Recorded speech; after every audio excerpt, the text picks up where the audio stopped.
Janata Dal United की ओर से संवाददाता सम्मेलन आयोजित किया गया है। मैं अरविंद निषाद, प्रदेश प्रवक्ता जनता दल यू, श्रीमती अंजू मारा, प्रदेश प्रवक्ता जनता दल यू, श्री निहोरा प्रसाद यादव जी, प्रदेश प्रवक्ता जनता दल यू, संयुक्त रूप से महत्वपूर्ण विषय पर आज हम लोग आपसे चर्चा करने वाले हैं। सबसे पहले मैं श्रीमती अंजू महाराज जी से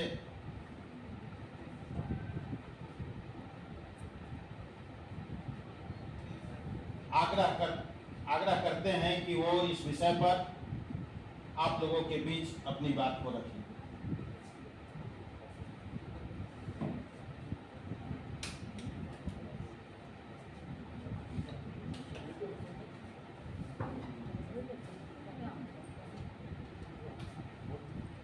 आज का जो प्रेस कॉन्फ्रेंस का हमारा एजेंडा है, मैं हमारे पार्टी के माननीय प्रवक्ता श्री निहोरा प्रसाद यादव जी से गुजारिश करूंगी कि आपके सामने वो बात करें। अरविंद जी, अंजू मारा जी, मित्रों, आज मैं ऐसे बातों का खुलासा करना चाहता हूं जो आरजेडी के नेता लालू यादव, तेजस्वी यादव के खिलाफ है। बिहार में आप लोगों ने सुना होगा, पहले नौकरी देकर जमीन ली गई, अब इस लोकसभा के चुनाव में जमीन लेकर टिकट दिए जा रहे हैं। इसका सबसे बड़ा प्रमाण है कि तेजस्वी यादव जमीन का कागज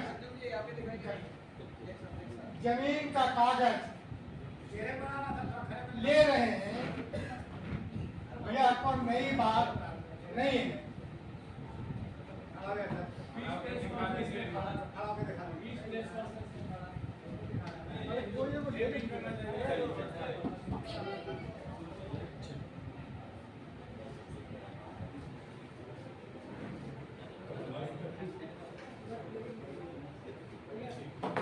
चलिए, राजनीति इनके लिए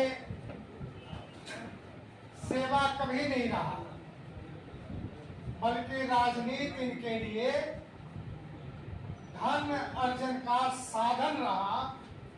यह राष्ट्रीय जनता दल के लालू यादव और नीतीश कुमार, ये लालू यादव और तेजस्वी यादव ने किया है। इसलिए जिस प्रकार एक उदाहरण मैं देना चाहता हूं, अभी वीआईपी के एक टिकट झंझारपुर में दिया गया, जिसमें अखबारों में निकला, चर्चाएं हुई कि गुलाब यादव जी को टिकट दिया गया और गुलाब यादव जी घूमने भी लगे।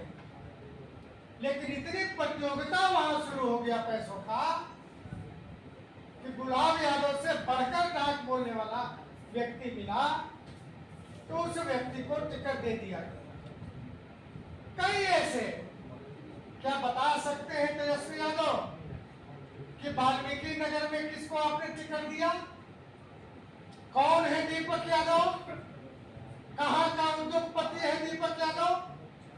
यानी बड़े बड़े जो पैसा देने वाले लोग हैं, उनकी तलाश ये लोग करते हैं और पैसा लेकर टिकट देते हैं। बड़े उद्योगपति दीपक यादव, बगहा चीनी मिल का मालिक और कई कारखाने इनके हैं, तो ये दीपक यादव इनके मुरीद पैसे पर हो गए। तो हमारा ये कहना है कि राजनीति में जो धारा नीति लालू यादव तेजस्वी यादव ने चलाया है, शायद ही कोई गरीब का बेटा राजनीति कर पाए यह मुझको नहीं दिखता है इनकी नीति से, क्योंकि अब तो हो ही गया कि जो जिसके पास पैसा होगा, पैसा देगा, वह चुनाव लड़ेगा। आरजेडी में ऐसा नहीं हो रहा है। कार्यकर्ता उपेक्षित है, गुस्से में है। तमाम जो मेहनत करने वाले आरजेडी के कार्यकर्ता है, तमाम लोग आज कह रहे हैं कि अब राजनीति करना बेकार हो रहा है, ये स्थिति है। तो इसलिए मैं बिहार के लोगों के सामने ये बात रखना चाहता हूँ कि आरजेडी के लोगों से, आरजेडी के प्रत्याशियों से सावधान हो जाए। पैसा देकर टिकट ले रहे हैं, अब जीतने के बाद क्या करेंगे ये आप समझ सकते हैं। मैं इतना ही कहना चाहता हूँ। और इसके बाद अरविंद निषाद जी जो प्रवक्ता हमारे हैं कुछ बातें रखेंगे। धन्यवाद निहोरा भाई। बहुत ही माकूल विषय को पार्टी की ओर से आज उठाया गया है। राष्ट्रीय जनता दल जिस चीज के लिए विख्यात हो चुकी है और अपने साथ वीआईपी पार्टी जो सन ऑफ फलाह मुकेश सहनी की पार्टी है, उनके साथ आरजेडी का गठबंधन हुआ और राजद ने अपने कोटे से 3 सीटें उनको अलॉट किया। उस 3 सीट में लेकिन जब विकास की बात आई, हक देने की बात आई, पॉलिटिकल राइट देने की बात आई, इकोनॉमिकल स्ट्रेंथन करने की बात आई, सोशली मजबूत करने की जब उन्हें बात आई, तो एम जो स्टैंड फॉर मुस्लिम उनके अनुसार था वो हाशिए पे चले गए और विकास किसका हुआ? सिर्फ एक समुदाय का, वाई का, यानी कि अपने कम्युनिटी के लोगों का, हर एक सेक्टर में। और यही कारण है कि आज आप अगर उन सारी चीजों की मैं चर्चा कर रही हूँ, उसका बहुत स्ट्रॉन्ग कनेक्शन लोकसभा 2024 का जो टिकट बंटवारा हुआ है उसमें भी हुआ है कि जिस दो वर्ग ने मिलकर के उनको 15 वर्षों तक सत्ता में रखा, राजनीतिक लालू प्रसाद यादव जी ने, राष्ट्रीय जनता दल ने इस कम्युनिटी के साथ, इस वर्ग के साथ 17-18% आबादी के साथ जो राजनीतिक छल और राजनीतिक धोखा उनके साथ किया है, ये समाज कभी माफ उनको नहीं करने जा रहा है। 2024 के इलेक्शन में आप इस चीज को देख लीजिए कि ये 26 सीटों पे चुनाव लड़ रहे हैं ना, 23 सीट पे ये चुनाव लड़ रहे हैं। 23 में ये माइनॉरिटी कम्युनिटी को सिर्फ ये 2 सीट दी है और वाई कम्युनिटी, यादव कम्युनिटी को इन्होंने 9 सीट दिया है। यानी कि जो इनकी सोच, इनका जो कार्यशैली रही है, अल्पसंख्यक वर्ग के लोगों के साथ, 18% लोगों के साथ उनकी हकमारी करने का, उनका तुष्टीकरण करने का, उन्हें किसी पार्टी विशेष का डर दिखा करके और उनका वोट लेने का, वो आज भी उनकी नियत और उनकी नीति, उनकी सोच में ये नापाक इरादा आज भी इस टिकट बंटवारे को लेकर के झलकता है।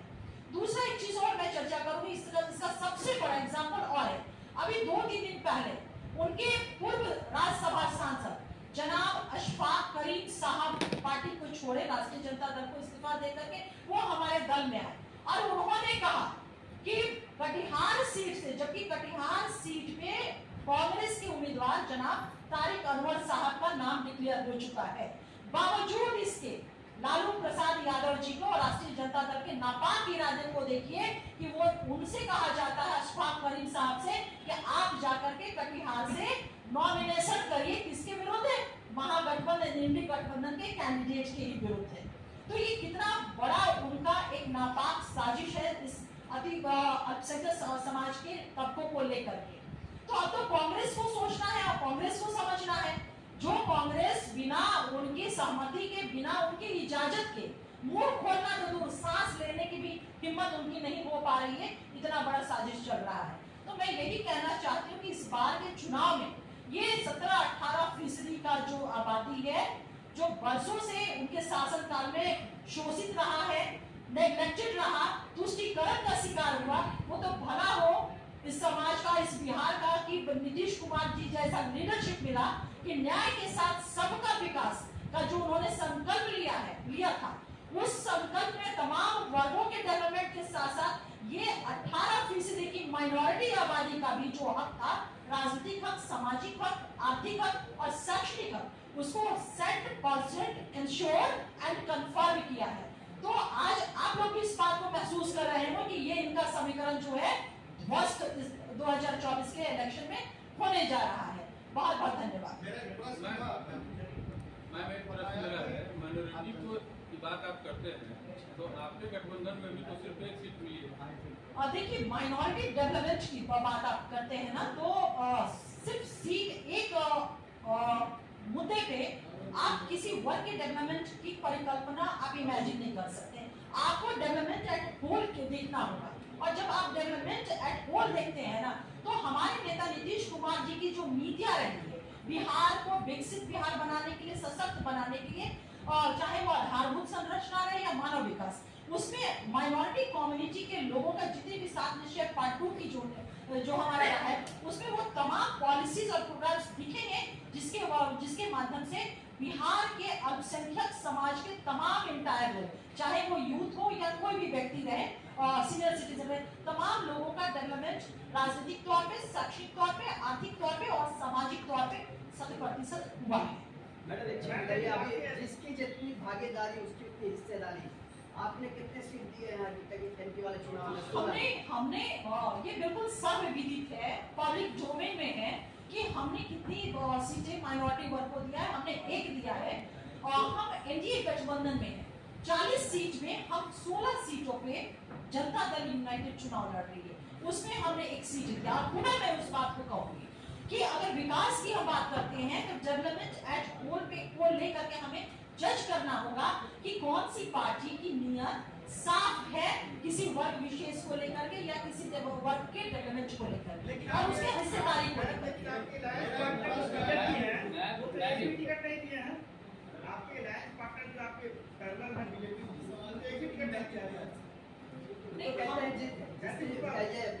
सबका साथ सबका विकास, इसके बावजूद भी क्या विकास सिर्फ उस दिशा में वो सफल हो रहे हैं।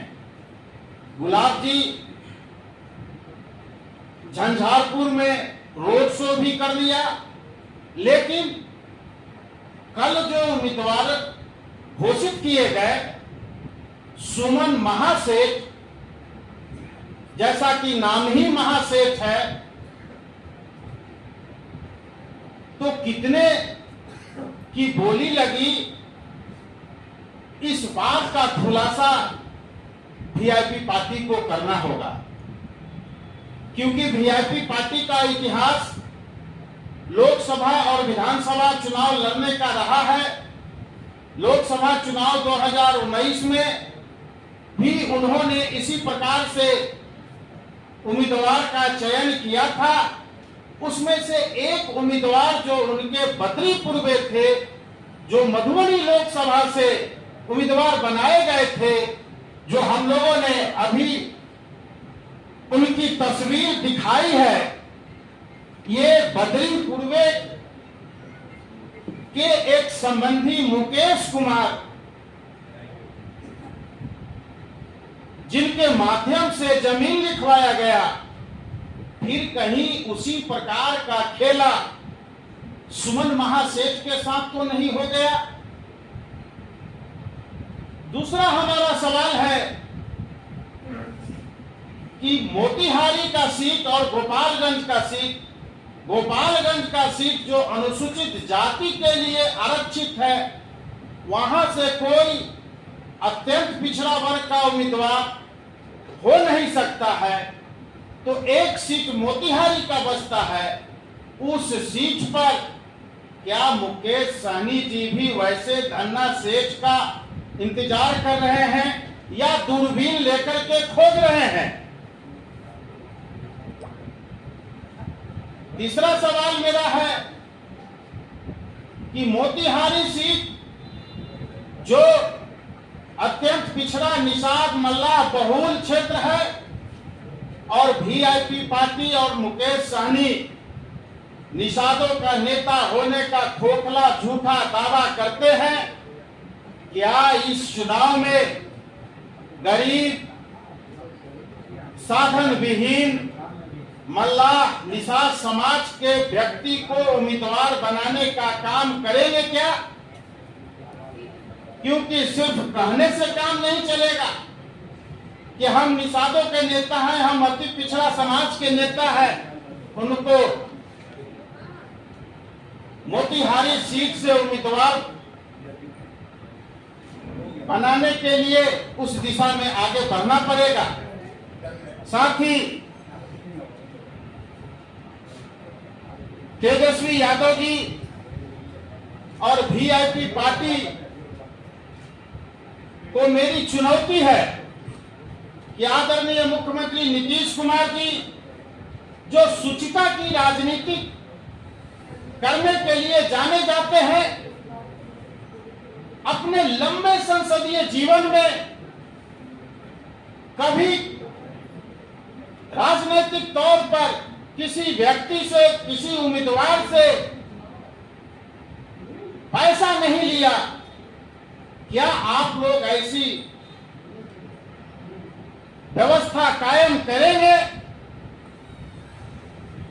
बिहार की जनता और राजनीतिक कार्यकर्ताओं के समक्ष आज यह यक्ष प्रश्न है तेजस्वी यादव और मुकेश सहनी जी से। साथियों, पूरे देश में बिहार आज भी अपने सीमित संसाधनों में और कार्यकर्ताओं को चुनाव लड़ाने के लिए जाना जाता है। इस परिपाटी और परंपरा को जेडीयू और एनडीए आज भी कायम रखा है। हम उनसे भी चाहते हैं कि इस परंपरा को बिहार में वो कायम रखें। अब आगे श्रीमती अंजू मारा जी से आग्रह करते हैं कि वो अपनी बात को रखें। बहुत बहुत शुक्रिया अरविंद भाई। देखिए, आज का प्रेस कॉन्फ्रेंस का जो विषय बहुत ही रिलेवेंट इस मामले में भी कि जो अभी हमारे माननीय प्रवक्ता आदरणीय निगोरा यादव जी ने या अरविंद निषाद जी ने जो बातों को रखा, दो बिंदु को उन्होंने रखा कि किस तरह से राष्ट्रीय जनता दल टिकट देने के नाम पर जमीन के बदले में, जॉब के बदले में जमीन का तो मामला चल रहा था, वो सब लोग पूरे देश के लोग अवगत थे, लेकिन टिकट के बदले में जमीन का उद्भेदन अभी आदरणीय निगोरा यादव जी ने किया। और जिस तरह से अरविंद निषाद जी ने कहा कि वर्षों से जो पार्टी के झंडा ढोते थे, जिंदाबाद का नारा लगाते थे, उनकी हकमारी, उनके कार्यकर्ताओं की हकमारी करता रहा राष्ट्रीय जनता दल। एक रिलेवेंट विषय ये भी है कि राष्ट्रीय जनता दल सिर्फ कार्यकर्ताओं की हकमारी ही नहीं, बल्कि एक बहुत बड़ा तबका जिसकी आबादी 17-18% के आसपास है, उसकी भी हकमारी करता रहा है, तुष्टीकरण करता रहा है। वो वर्ग जो है वो है माइनॉरिटी, अल्पसंख्यक, अल्पसंख्यक वर्ग जो है। माई का नारा आप लोगों को याद होगा कि कभी बिहार में आदरणीय लालू प्रसाद यादव जी ने माई का नारा दिया था। माई मतलब M stand for Muslim, Y stand for Yadav. लेकिन जब हम एंटायर उनके शासन काल को आकलन करते हैं, एसेस करते हैं, तो इस चीज को देखते हैं कि ये दो वर्ग तो उनको जम कर करके 15 वर्षों तक उनको सत्ता और शासन में लाने का काम किया। लेकिन फिर भी मैं यही कहूंगी कि बिहार में न्याय के साथ सबका विकास आदरणीय नीतीश कुमार जी का जो संकल्प रहा है, और यही कारण है कि बिहार की जनता जो है उनके लीडरशिप को, चाहे जिस तबके के लोग हो, वेमेन हो, माइनॉरिटी हो, अति पिछड़ा हो, अनुसूचित जाति से, तमाम लोगों ने उनके लीडरशिप को फुल मैंडेट दिया हुआ है। मैम, एक आखिरी सवाल रहेगा। अभी आपने एम-वाई समीकरण का बात कहा और उसमें कहा कि एम समीकरण को ज्यादा वैल्यू नहीं दिया जा रहा है, वाई समीकरण को दिया जा रहा है। अगर बात की जाए देवेंद्र प्रसाद यादव जी की, जो कि उन्हीं के पार्टी के वरिष्ठ नेता है, वो भी कहीं ना कहीं उनसे खफा दिख रहे हैं, तो आप निश्चित रूप से। और आदरणीय देवेंद्र बाबू जो है बहुत समाजवादी नेता, बहुत सीनियर मोस्ट लीडर, मैंने उन्हीं का देख रही थी कि लालू यादव जी जो है ना, वो परिवारवाद के वो परिचायक बन चुके हैं, बहुत बड़ा चेहरा बन चुके हैं। तो खफा रहना निश्चित रूप से। सोशल जस्टिस की बात अगर हम करते हैं तो जो भी सोशल जस्टिस में यकीन रखता है, और देवेंद्र बाबू सोशल जस्टिस में यकीन रखने वाले लोग नेता है, मैं समझती हूँ। तो यही कारण है कि उन्होंने इस बात पे मुहर लगाई कि आदरणीय लालू प्रसाद यादव जी या राष्ट्रीय जनता दल सोशल जस्टिस को नहीं, बल्कि परिवार के साथ वो अपना कैसे वो न्याय कर सकते हैं, अपने परिवार के लोगों के बीच उसके समीकरण जो है का नाम आपने लिया झंझारपुर से, लेकिन कहा जाता है कि आरएसएस के वो एक्टिव सदस्य थे, कभी उनको कैसे टिकट दिया? नहीं, मैं नहीं जानता कि आरएसएस के एक्टिव सदस्य थे या क्या, लेकिन मैं इतना जरूर कहूंगा कि उस सीट पर डाक बोले गए और डाक में जो अधिक पैसा महाशेठ जी ने दिया तो उनको टिकट मिला।